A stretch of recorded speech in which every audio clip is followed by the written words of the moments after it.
Assalamualaikum warahmatullahi wabarakatuh, sahabat wakaf, dimanapun Anda berada. Kembali lagi di Wakaf TV bersama saya, Hendrik.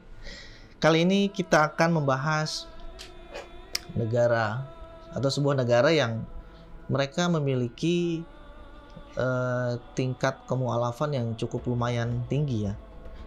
Nah, kalau bicara tentang negara ini kan memang kalau di dalam Islam ya, dalam Islam itu hanya ada dua negara, yakni negara Islam dan negara kafir. Nah, buat teman-teman non-muslim yang nonton video ini, jangan marah disebut kafir. Karena kafir itu adalah bahasa yang paling halus yang Allah ciptakan. Jadi, buat teman-teman buat teman-teman non-muslim, ya jangan marah gitu dibilang kafir. Karena itu adalah sehalus-halusnya sebutan bagi Anda semua. Jadi negara Islam dan negara kafir. Tentunya memang Rasulullah SAW ketika ia berdakwah atau ketika beliau berdakwah itu dari kota Mekah kemudian ke Madinah. Nah, kenapa Rasul itu dikatakan banyak memualafkan orang tuh di Madinah gitu. Banyak para sahabat, banyak kaum muslimin itu berasal dari Madinah karena memang pada waktu itu Allah memerintahkan Rasul itu untuk hijrah dari Mekah ke Madinah ya, yang disebut 1 Muharram itu adalah hijrah politis. Yang mana hijrah politis itu adalah sebelum Rasul hijrah, masyarakat di Madinah itu dikondisikan dulu oleh para sahabatnya atau para delegasi-delegasinya ya. Banyak yang mualaf di situ. Jadi ketika sahabat diutus ke sana, jadi kaum Ansor itu ya, yang disebut kaum Ansor itu, pemimpin-pemimpinnya itu mereka masuk Islam semua gitu kan. Diislamkan oleh para sahabat yang datang ke sana. Nah, kemudian ketika Rasul di sana itu mayoritas di sana itu orang-orang Madinah atau orang-orang Yasrib itu sudah memeluk Islam dan sudah meyakini Allah sebagai Tuhan, kemudian meyakini Nabi Muhammad adalah sebagai utusan Allah, dan mereka meniadakan atau melepaskan ketergantungannya kepada patung-patung yang ada di sana atau sesembahan-sembahan yang lain. Nah, itu adalah awal mula pembebasan atau penaklukan kota pertama, sehingga dari kota itu Rasul itu mendirikan sebuah institusi namanya daulah. Daulah itu bahasa Arab ya, bahasa Indonesia adalah negara. Rasul mendirikan daulah Islam atau negara Islam di sana dan memimpin para mualaf nih di sini nih ya kan. Karena kan sebelumnya kan agamanya kan bukan agama Islam. Ya kan? Rasul ini menjadi kepala negara di sana, negara Islam. Kemudian setelah mendapatkan banyak dukungan baru Rasul futuhat Mekah atau menaklukkan Mekah. Nah, di situ dia. Dan kali ini kita akan membahas tentang negara Kolombia, yang mana Kolombia ini memang kalau kita kenal adalah negara bekas jajahan Spanyol. Ya, memang Spanyol, Portugis, Amerika, itu semua adalah memang negara-negara yang memang ingin meluaskan kekuasaannya ya. Nah, jadi para sahabat wakaf, Kolombia ini memang terkenal non-muslimnya ya, banyak ya di sana ya. Sering masuk ke Piala Dunia gitu kan.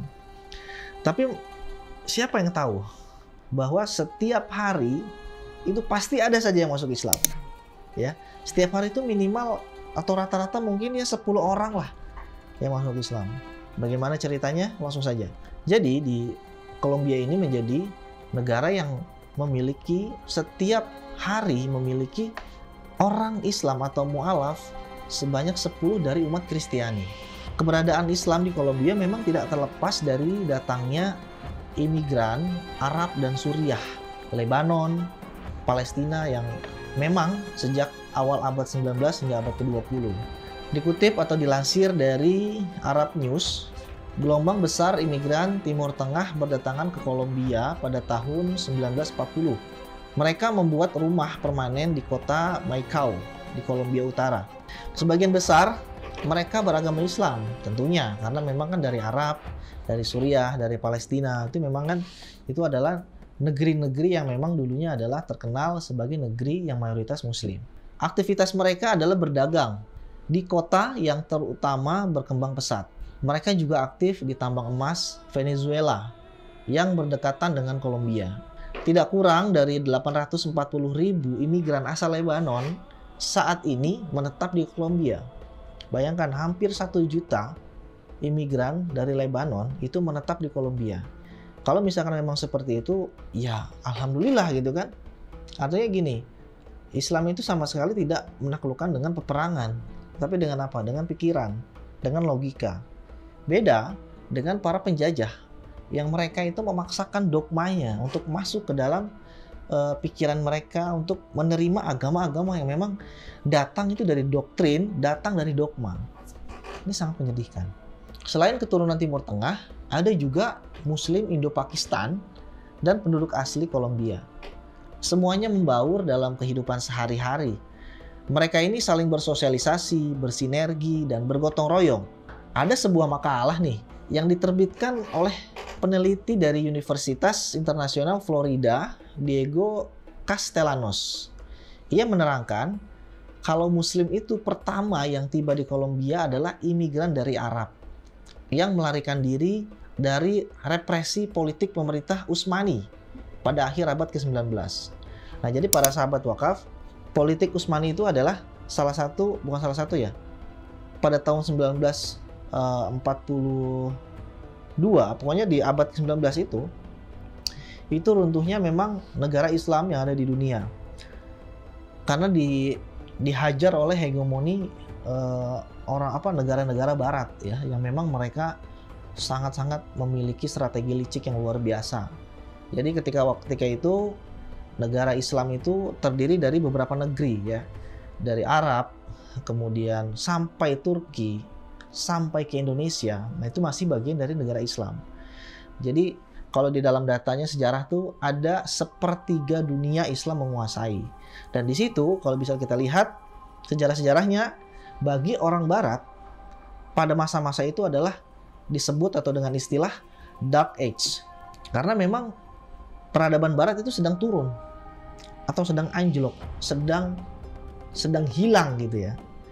Nah, justru sebaliknya, kalau kita berbicara tentang global ya, itu justru malah Golden Age, yang mana ilmu pengetahuan, astronomi, bahkan sekarang nih kalau teman-teman nonton video ini melalui YouTube atau melalui Facebook, asal muasal algoritma itu adalah dari seorang Muslim yang menemukan angka 0, yaitu dari orang Muslim. Maka dari itu memang di abad-abad terakhir itu Turki Utsmani atau Khilafah Utsmaniyah itu memang adalah detik-detik terakhir negara Islam itu runtuh. Namun tidak sampai situ, insya Allah sebentar lagi. Karena gini, kita hanya nunggu janji dari Rasul SAW. Karena memang peradaban Islam setelah runtuh tahun 1942 kalau nggak salah, itu nanti akan bangkit lagi. Tidak akan lama lagi dan tanda-tandanya sudah ada. Sejak saat itu memang komunitas Muslim atau kaum muslimin telah melewati fase pertumbuhan dan diversifikasi yang berbeda. Terkadang didukung oleh kedatangan komunitas imigran baru, seperti sejumlah besar warga Lebanon yang meninggalkan negara asalnya. Diperkirakan pada tahun 60-70 dan menetap di Kolombia. Kebanyakan mereka tinggal di sepanjang pantai Karibia. Mereka kemudian dikenal karena pengaruh Arab dan budayanya. Pembangunan masjid menjadi bagian sejarah Bogota, kota terbesar di Kolombia. Terbukti, populasi Muslim perkotaan tumbuh selama 4 dekade. Dibangun sekitar 16 tahun yang lalu, masjid di kota utara Maicao adalah yang terbesar kedua di Amerika Selatan. Namun, perkembangan Muslim tidak lepas dari konflik di negara ini. Ketegangan terjadi antara minoritas Muslim dan penganut agama lain. Ketegangan ini terjadi beberapa tahun terakhir setelah meningkatnya jumlah orang Kolombia yang masuk Islam. Menurut Castellanos, pertumbuhan umat Islam dimulai perlahan pada tahun 1980-an. Mereka aktif dalam berbagai profesi dan berkomunikasi dengan baik, sehingga mengundang simpati banyak pihak. Jumlah Muslim di Kolombia kini terbesar kedua setelah Timur Tengah dan Afrika Utara. Total Muslim di Kolombia bervariasi dari paling sedikit 10.000 sampai 15.000. Ada juga yang mengklaim 40 atau 80.000 orang. Jumlah itu merujuk kepada beberapa sumber, baik penelitian maupun pemberitaan. Sebagian besar dari mereka berada di Bogota, Maifao, dan Buenaventura. Pusat keislaman tersebar di berbagai kota, seperti San Andres, Nano, Santa Marta, dan Cartagena. Menurut tokoh komunitas Muslim, Madeline Ahmed Dasuki, umat Islam sangat menghormati dan bertoleransi terhadap masyarakat dan budaya Kolombia. Ini berarti bahwa meskipun tidak mengambil bagian dalam tradisi Kristen di Kolombia, mereka tidak ingin mengubah perilaku mayoritas penduduk non-Muslim. Mereka juga tidak ingin meyakinkan mereka untuk memeluk Islam. Sebagai gantinya, orang harus menemukan jalan mereka sendiri menuju Islam. Jika Anda ingin menjadi mu'alaf, itu bagus. Jika Anda tidak mau, itu juga baik.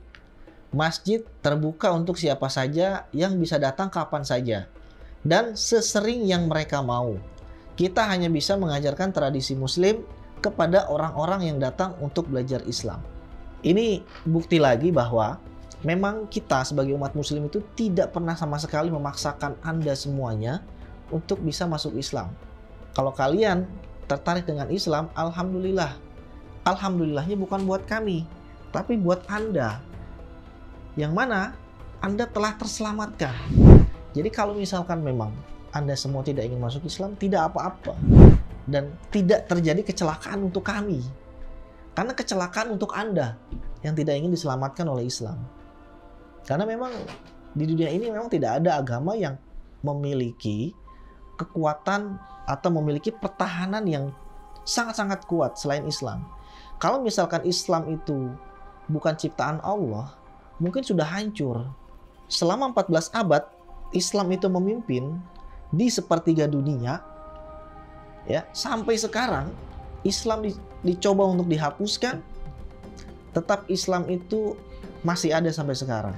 Sudah difitnah di sana sini, dikatakan Islam itu adalah agama radikal, agama mengajarkan kekerasan, dipropaganda oleh Amerika melalui WTC, kemudian dipropaganda oleh musuh-musuh Islam yang lainnya. Sampai sekarang Nabi Muhammadnya difitnah, orang-orang Islamnya difitnah juga, dipropaganda dan lain-lain. Tapi Islam masih berdiri tegak di sini. Maka dari itu kesimpulannya adalah kalau Islam bukan dari Allah, sudah hancur. Itu tadi ya.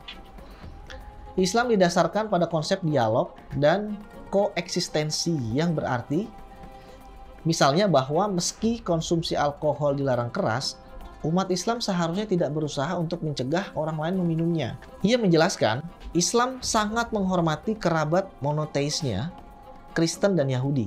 Keduanya aktif dalam sosialisasi di Kolombia. Dasuki mengakui umat Muslim sulit untuk hidup di tengah dominasi agama lain di Kolombia. Kesulitan yang paling utama adalah menemukan lingkungan Islami untuk membesarkan anak-anak. Lingkungan seperti ini sangat dibutuhkan untuk menanamkan nilai tauhid sedini mungkin, sehingga anak-anak tersebut mengenal dan memahami konsep Tuhan sedini mungkin. Kita bisa lihat sekarang betapa sulitnya para orang tua mendidik anak-anaknya. Cuman mereka yang memiliki otak atau pendidikan, yang sadar akan pendidikan, dan yang memiliki fulus. Mereka orang tua yang mampu untuk mendidik anak-anaknya. Kenapa itu bisa terjadi? Loh, bagi yang tidak punya uang, bagaimana mau menyekolahkan anaknya tinggi-tinggi? Bagaimana mau menyekolahkan anaknya di tempat yang bagus, yang berkualitas bagus? Sementara untuk perut saja mereka sudah kelimpungan mencari uang kemana, sono sini. Kemudian lapangan kerja sulit dan lain-lain. Jadi memang ketika Islam itu tidak ada, semua umat manusia atau jangankan umat Islam, semua umat manusia itu dibuat sengsara secara sistemik, ya. Beda ketika Islam itu menjadi pemimpin di dunia. Semua umat manusia, saya tidak mengatakan semua umat Islam, tapi semua umat manusia dan semua makhluk hidup dibuat sejahtera secara sistemik. Itulah Islam. Dasuki mengatakan, kami tinggal di masyarakat yang sangat sulit, dengan semua klub, pesta pora, dan seks bebas yang benar-benar dilarang dalam Islam. Coba sahabat wakaf, kita renungkan Sama nggak dengan kondisi kita saat ini? Ya, semuanya sulit. Diskotik sekarang masih ada. Minuman keras pabriknya masih berdiri tegak. Ya, orang tua tuh kan menciptakan bir bintang. Bukan bir bintang kalau orang tua ya, anggur kolesom gitu kan. Bir bintang juga masih ada. Pabriknya loh ya, pabriknya loh di Indonesia loh. Bahkan kemarin beberapa tahun lalu di NTT itu Shopee yang 40% alkoholnya itu sudah boleh dijual di sana. Bagaimana umat muslim hidup dalam kehidupan yang sekarang ini? Jadi betul kata Dasuki tadi kan, memang kita itu sulit, habitat kita sebagai seorang muslim itu, contoh gini deh, ikan Nemo, atau ikan Nemo ya, ikan Nemo itu kan ikan laut. Nah kemudian kita tangkap, kita taruh akuarium yang memiliki habitat air tawar. Kira-kira ikan Nemo itu akan mati nggak? Enggak, dia nggak akan langsung mati. Dia akan coba menyesuaikan habitatnya dia, tapi dengan terseok-seok. Karena ikan Nemo itu butuh penyesuaian sebelum akhirnya dia mati. Gitu kan? Makanya sekarang itu, kata Dasuki betul, kalau diskotik masih ada, kemudian klub-klub malam masih ada, pabrik miras masih ada, percuma miras itu dirampas, yang cuman ilegal ya, yang legal nggak dirampas, terus dihancurkan dan lain-lain, tapi pabriknya masih berdiri, percuma. Anak-anak kita disekolahkan, ya bukan percuma juga, artinya gini, kalau anak-anak kita disekolahkan sementara diskotik itu masih tumbuh pesat ya, Hotman Paris Hutapea aja tuh ya, punya banyak klub loh di seluruh Indonesia loh, punya puluhan klub, ya kan, dan itu kenapa masih dipertahankan oleh negara? Ya karena memang pajaknya besar gitu loh. Pengen diambil sama negara pajaknya itu. Pajak penjualan miras, pajak hiburan dan lain-lain, itu kan besar pajaknya. Jadi bullshit sebenarnya ya kalau kita berbicara tentang kejayaan Islam atau pemberdayaan umat muslim, tapi kenyataannya masih seperti itu. Pada akhirnya Dasuki meyakini bahwa Al-Quran tidak mewajibkan agama lain untuk mematuhi praktiknya. Namun, dia mengatakan orang tua muslim berharap untuk menanamkan nilai-nilai tradisional pada anak-anak mereka demi kepentingan mereka dan bukan karena kewajiban. Para orang tua muslim ini berharap anak-anaknya dapat tumbuh sebagai generasi muslim yang taat serta menjunjung tinggi nilai-nilai Islam. Mereka nantinya akan dapat mengajarkan keturunannya tentang tauhid dan berbagai tradisi keislaman yang sudah dikembangkan sejak era Rasulullah. Meskipun tidak ada angka resmi jumlah orang yang telah masuk Islam di seluruh Kolombia, orang-orang yang masuk Islam diyakini mewakili sebagian besar komunitas muslim perkotaan. Sang imam memperkirakan bahwa mereka membentuk setidaknya 90% komunitas muslim di Medellin. Sementara komunitas muslim di Bogota mengklaim ada 10 orang Kristen yang masuk Islam setiap hari, yang dikutip oleh surat kabar nasional yaitu El Espectador pada. Dasuki merasa bahwa alasan utama mengapa orang-orang masuk Islam karena mereka mencari jalan yang baik menuju pencerahan spiritual dan gaya hidup sehat. Islam yang melarang konsumsi alkohol serta seks bebas membuat pemeluknya tampil beda sehingga menginspirasi masyarakat setempat yang sadar dan memahami pentingnya membangun generasi dan keluarga yang sehat. Ya, sahabat wakaf, itu menggembirakan ya, banyak memang di Kolombia itu ya bayangin aja 10 orang setiap hari masuk Islam. Karena memang ini menjadi bukti bahwa Allah menghendaki agamanya itu untuk bisa show up lagi gitu kan. Ya, selama 14 abad memimpin dan alhamdulillah memualafkan banyak orang di seluruh dunia. Dari wasilah Nabi Muhammad SAW dan para sahabat serta kaum muslimin di seluruh dunia. Bayangkan coba, banyak raja-raja Kristen pada waktu itu memeluk Islam karena dakwah. Dan banyak juga raja-raja selain Kristen, baik itu dia Buddha ataupun Hindu, seperti di Mataram itu ya. Mataram itu kan sebelumnya kan kerajaan Hindu, dan alhamdulillah masuk Islam, mu'alaf juga beliau kan. Maka dari itu, sahabat wakaf, mudah-mudahan kita selalu dijaga oleh Allah Subhanahu wa taala dari segala macam ancaman-ancaman dan juga hasutan-hasutan yang membuat akidah kita terkikis. Dan jangan lengah ya para sahabat wakaf dari praktik-praktik pemurtadan oleh misionaris-misionaris yang berada di mana-mana, terutama yang ada di pelosok-pelosok. Dan insya Allah kami Wakaf TV bersama BWA ini akan terus konsisten memberikan atau mewakafkan diri kami ini untuk bisa menyangkal pendangkalan akidah, pemurtadan, kemudian dari dari seluruh Indonesia, terutama yang di pelosok-pelosok. BWA dengan proyek atau program wakaf Al-Quran dan pembinaan, kemudian wakaf sarana air bersih, itu adalah upaya-upaya BWA atau upaya-upaya kita untuk bisa menangkal pemurtadan yang ada di sana. Coba bayangkan, ada satu kisah di NTT itu.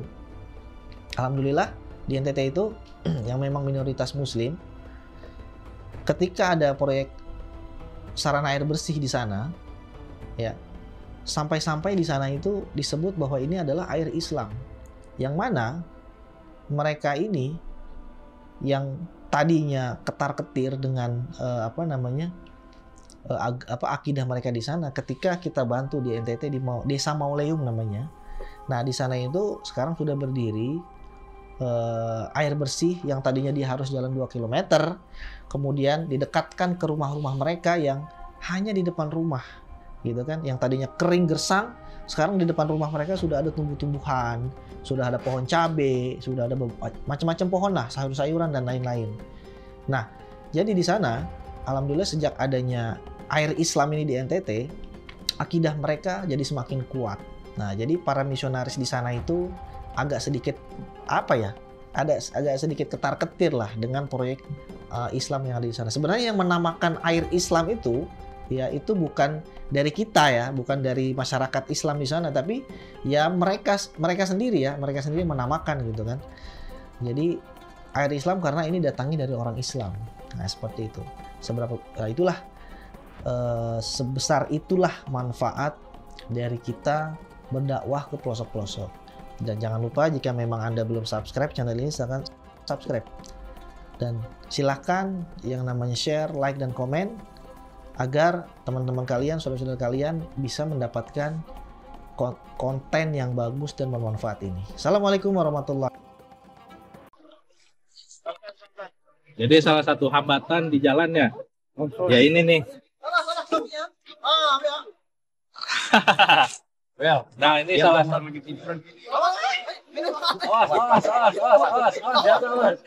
Hampir aja nih kawan kita jatuh ke sungai. Jadi memang salah satu hambatan kita itu kalau masuk ke pedalaman ya seperti ini salah satunya. Belum lagi kayu-kayu itu pada muncul dari dasar sungai. Jadi memang perlu kehati-hatian dan tingkat risikonya juga tinggi, besar ya.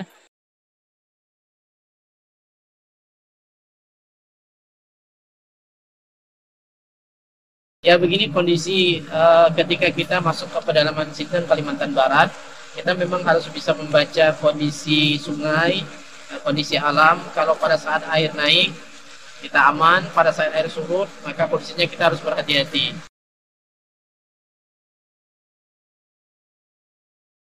Pada siang hari ini kita akan berangkat menuju Desa Mentatai. Dalam perjalanan insya Allah bisa ditempuh nanti bersama dengan tim kurang lebih 6-7 jam. Pada malam hari nanti kita akan bertemu dengan warga umat Islam yang ada di pedalaman Desa Mentatai.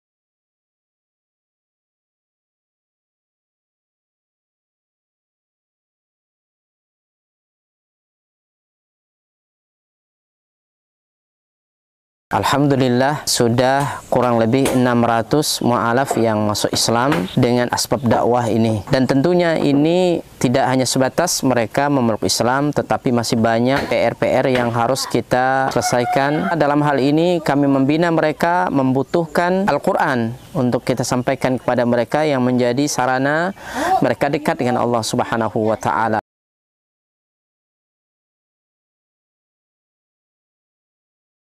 Kami berharap dan mengharapkan bantuan dari seluruh kaum muslimin untuk mensupport dakwah ini dengan berwakaf Al-Quran di Badan Wakaf Al-Quran. biasa. Kaum muslimin yang dicintai oleh Allah Subhanahu wa taala, perlu kita ketahui bahwa pondok ini sangat dibutuhkan karena memang di sini sangat minim akan bahkan mungkin bukan lagi dikatakan minim, memang tidak ada lembaga semacam pondok pesantren yang berdiri di Desa Nangatempunak ini. Yang kedua adalah kerusakan akidah. Ya, jadi di sini jika tidak ada pesantren ini rusaknya luar biasa. Apalagi memang pemurtatan sangat kuat di Desa Nangatempunak ini. Jadi memang misionaris-misionaris itu masuk kemari itu dengan materi yang kuat, ya, dengan iming-iming yang kuat. Dengan adanya pondok pesantren ini mengkader anak-anak para mu'alaf, ya, dari suku Dayak yang berasal dari pedalaman ini sangat mudah. Jika mereka sudah belajar agama, kemudian mereka sudah paham dengan agama dan mereka sudah hafal Quran, mereka akan kita kembalikan ke kampung-kampung mereka.